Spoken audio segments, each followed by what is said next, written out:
Muchas veces creemos que el canibalismo es una práctica salvaje, que solo pertenece a culturas ya extintas o subdesarrolladas. Nos imaginamos tribus practicando cierto tipo de ritos caníbales, donde no sobreviven más que los huesos de quien fuera la víctima. Pero el canibalismo ha estado presente en los eventos históricos más importantes. Durante la Segunda Guerra Mundial, 9 pilotos estadounidenses escaparon de sus aviones después de ser derribados durante los bombardeos en Chichijima, una pequeña isla a 700 millas al sur de Tokio, en septiembre de 1944. 8 de los aviadores, Lloyd Wolhoff, Grady York, James Jimmy Dye, Glenn Frazier Jr., Marve Mershon, Floyd Hall, Warren Earl Bone y Warren Hindenlang fueron capturados y finalmente ejecutados. El noveno y único que eludió la captura fue rescatado por el submarino USS Finback. Este rescate hubiera pasado más inadvertido en las crónicas de guerra si no fuera porque el piloto rescatado fue George Herbert Walker Bush, George Bush padre, quien se convertiría en el 41º presidente de los Estados Unidos en 1989. Al mando de esta guarnición de Chichijima se encontraba el teniente general Yoshio Tachibana, natural de Ehime, donde nació en 1890. En febrero de 1945, Jiro Sueyoshi, capitán de la Armada Imperial, ordenó al mayor Sueyo Matoba, comandante del 308 Batallón de Infantería Independiente, que ejecutara al teniente Warren Earl Bone. Luego se dispuso que el cirujano militar del batallón diseccionara su cuerpo. Sin embargo, el propósito de esta cirugía no era médico. Le extrajeron el hígado y lo distribuyeron entre los oficiales para que lo comieran. La explicación radica en la escasez de alimentos que estaban experimentando los japoneses.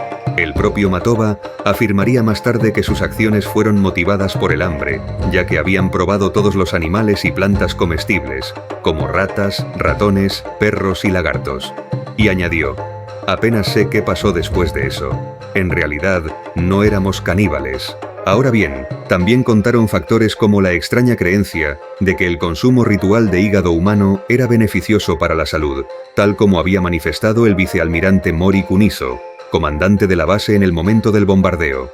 Probablemente también tuvo que ver con el desprecio habitual que la oficialidad nipona sentía por quienes se rendían y el hecho de que Japón clasificaba a los pilotos derribados como criminales de guerra. La macabra receta se repitió a lo largo de los meses siguientes con los demás prisioneros y Matoba amplió los ingredientes a toda la carne y vísceras. Al parecer mostró preferencia personal por las nalgas, sumándose al festín el propio Tachibana, de quien testimonios posteriores dijeron que habría expresado lo delicioso que le parecía el improvisado alimento.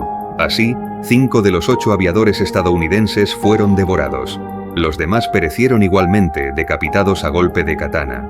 Pero al firmarse la rendición, los estadounidenses desembarcaron por fin y arrestaron a una treintena de mandos japoneses, atendiendo la denuncia que hizo uno de ellos, Yoshitaka Hori, oficial de enlace entre la Armada y el Ejército, que se había opuesto al canibalismo y trató de salvar la vida del oficial americano, representante de los prisioneros. Se les deportó a Guam, y allí mismo, en agosto de 1946, empezó un juicio en el que fueron acusados de crímenes de guerra. El cargo principal era el asesinato de prisioneros de guerra. Dado que ningún código penal preveía el canibalismo, se completó con la acusación de destruir los cuerpos e impedirles un entierro en condiciones honorables.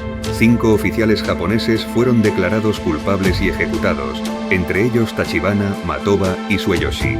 Todos los soldados procesados y el oficial médico en prueba, Tadashi Teraki, pasaron 8 años en prisión, al término de los cuales consiguieron salir en libertad. El vicealmirante Mori Kunizo fue sentenciado a cadena perpetua, pero los Países Bajos abrieron otro juicio contra él por otro caso: las masacres de prisioneros de guerra cometidas en las Indias Orientales holandesas, y acabó igualmente colgando de una soga, mientras 5 de sus oficiales recibían cadena perpetua y 15 penas diversas.